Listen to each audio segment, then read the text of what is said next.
அனைவருக்கும் வணக்கம். குரு வாழ்க, குருவே துணை. இந்த சீரீஸில் குருவை பற்றி பார்த்துட்ருக்கோம். குரு வந்து 12ஆம் இடத்துல இருந்தால் என்ன பலன் அப்படிங்கிறோம்.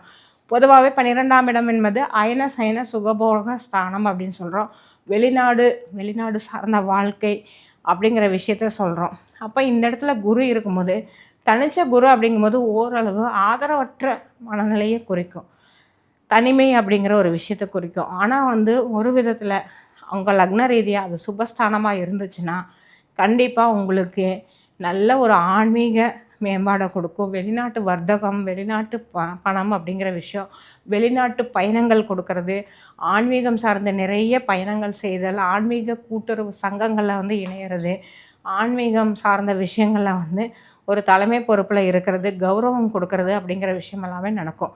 ஆனால் நீங்கள் வந்து சந்திக்கக்கூடிய சவால்கள் அப்படின்னு பார்த்திங்கன்னா உங்கள் லைஃப்பில் தனிமை உணர்வு அப்படிங்கிறது இருக்கும். எப்படி பார்த்தாலும் ஒரு கூட்டத்தோடையே இருந்தாலும் நீங்கள் தூங்கலான்னு போய் அமைதியாக அமரும்போது ஒரு தனிமை உணர்வு, ஒரு வெறுமை ஆட்டோமேட்டிக்காக வந்துடும்.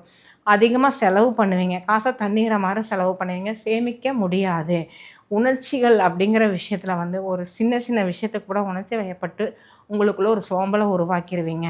அப்போ தனிமையில் அமைதி தேடணும்னு இருக்கும். சில நேரங்களில் வந்து வெறுப்புகள் உருவாகி குடும்பம், மற்ற சமுதாயம், மற்றவர்களை வந்து பிடிக்காமல் தனிமையை விரும்பி எங்கேயோ ஒரு ஒரு மலைப்பிரதேசம் அல்லது ஏதோ ஒரு ஆன்மீகம் சார்ந்த விஷயங்களுக்கு போயிடலான்னு தோணும். இந்த மாதிரி எண்ணங்கள் வந்து போகும்.